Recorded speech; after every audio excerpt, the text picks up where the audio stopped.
Olá a todos, aqui é o professor Cláudio e hoje para fazer uma breve reflexão acerca da filosofia do tempo em Henri Bergson, pensador, filósofo francês Henri Bergson, e o quanto que essa sua concepção de tempo vai estabelecer uma distinção entre o tempo concebido como algo quantitativo, como uma categoria quantitativa, e o tempo concebido como uma percepção do vivido, uma percepção da nossa experiência de vida, das nossas vivências, enfim. Mas antes de entrarmos nessa distinção bergsoniana acerca do tempo, te convido para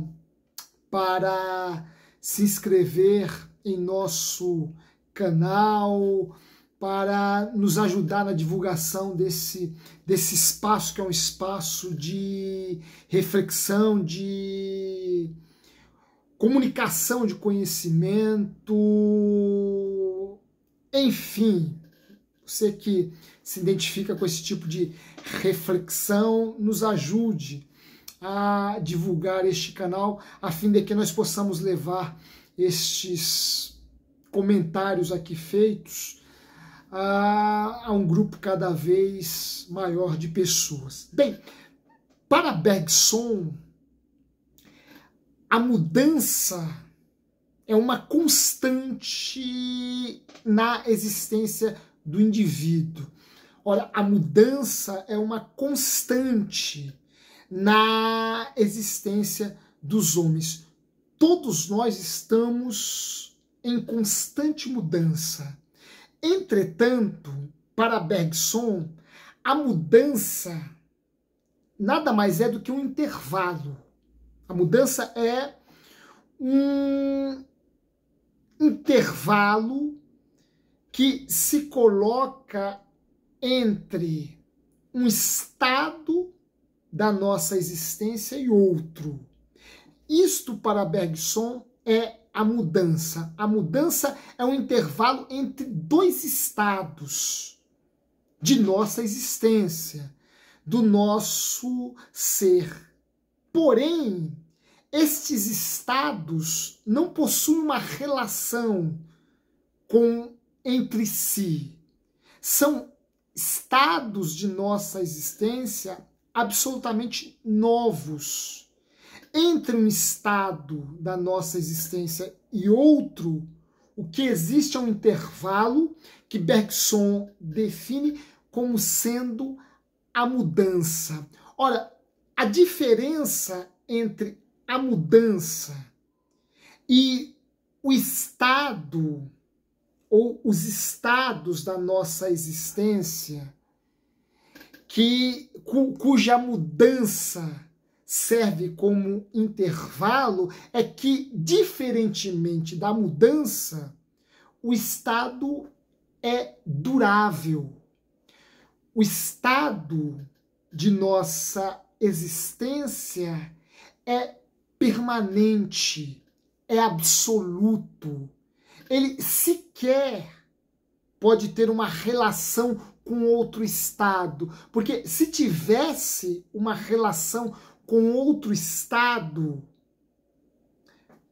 esse estado não seria absolutamente novo e não haveria aí sequer uma mudança, não haveria sequer aí alguma alteração. Portanto, cada estado de nossa existência é um estado absolutamente novo, porque ele não possui uma relação necessária com o outro estado anterior ou com o estado que se seguirá. Não há entre eles uma relação necessária, porque se houvesse, não haveria mudança. Se houvesse, os estados de nossa existência seriam apenas repetições de um mesmo estado. Portanto, cada estado de nossa existência é algo absolutamente novo e ele implica numa duração, em algo absoluto. Ora, partindo desta premissa de que a mudança é um intervalo entre uma existência, entre um estado da nossa existência e outro, e sendo este estado durável, permanente, para Bergson não haveria sequer sentido em falarmos de um antes ou um depois em relação aos estados de nossa existência, porque, repito, eles são absolutamente novos. Eles são verdadeiros adventos, verdadeiras epifanias da nossa existência que não guardam relação entre si. Logo, não há sentido em concebê-los a partir de uma categoria de tempo meramente quantitativa. Por quê? Porque o tempo pensado quantitativamente é um tempo linear, é um tempo divisível, é um tempo composto. Nós podemos decompor o tempo quantitativo num ontem, num hoje, num depois, num antes, num agora e num futuro ou no porvir. Essa noção de tempo é uma noção de tempo meramente quantificável, é uma noção de tempo meramente matematizável, é uma noção de tempo que se apresenta apenas como uma concepção do pensamento. Ora, a noção de tempo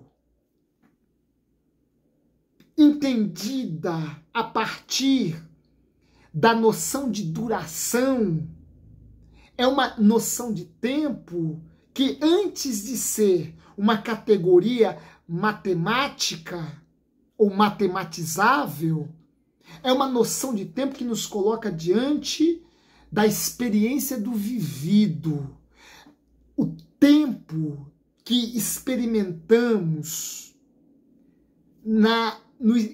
enquanto estado, no advento do estado de nossa existência, é um tempo qualitativo. Por quê? Porque ele é durável, portanto, absoluto e por conta disso não pode ser decomposto, não pode ser dividido em partes. Não há em relação a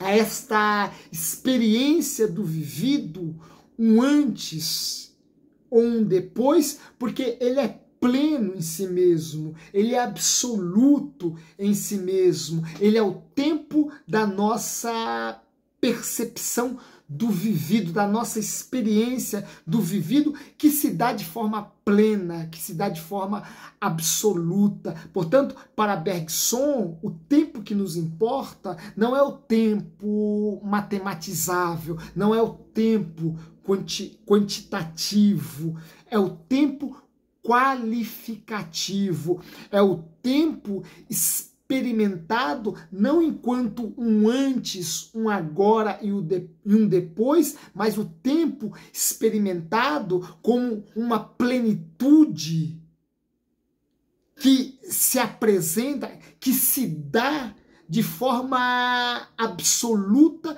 de forma incondicional e, por assim dizer, no extremo, quase que de forma eterna. Por quê? Porque ele é durável. O estado de nossa existência, ou os estados de nossa existência são duráveis. Entre eles existe um intervalo, e este intervalo é a mudança, mas toda a nossa experiência de vida se dá a partir desse estado que é durável, que permanece, que é constante e, por isso, de alguma forma, nos coloca diante ou no limite daquilo que é eterno. Cada estado de nossa existência é algo absolutamente novo. Daí, Bergson concluir que este estado, por ser algo absolutamente novo, deve servir de estímulo à nossa criatividade, a fim de que, de fato, criemos algo absolutamente novo ou formas absolutas de existência. Ora, o tempo que nos importa é o tempo qualitativo, é o tempo enquanto experiência do vivido que se dá de forma plena e absoluta e que serve na essência para mensurarmos a intensidade ou a grandeza de nossa vida. Cada estado da nossa existência é algo novo, absolutamente novo. Portanto, um pressuposto que nos estimula a ressignificar ou reinventar constantemente a nossa existência, já que, para além da mudança, ou no intervalo entre o estado e outro, nós experimentamos momentos duráveis de absoluta novidade. Ora, o tempo que deve ser por nós usufruído de forma plena é este tempo que se identifica com o estado da nossa existência, que é um advento irrepetível, que é um advento inigualável e, por isso, durável e no limite, praticamente eterno. Por quê? Porque ele permanece enquanto momento único, enquanto experiência singular, enquanto estado que jamais será reproduzido, como de forma alguma ele é a cópia daquilo que se foi. Ora, que nós inspirados nessa filosofia de tempo de Bergson, possamos, para além dos intervalos ou das interrupções, e mesmo nesses intervalos ou nessas interrupções, vivenciarmos o estado de nossa existência como sendo algo pleno, durável e absolutamente novo, porque só assim vivenciaremos ou experimentaremos o vivido, teremos a percepção do vivido como algo pleno e que, por fim, valeu a pena. Um grande abraço e até a próxima.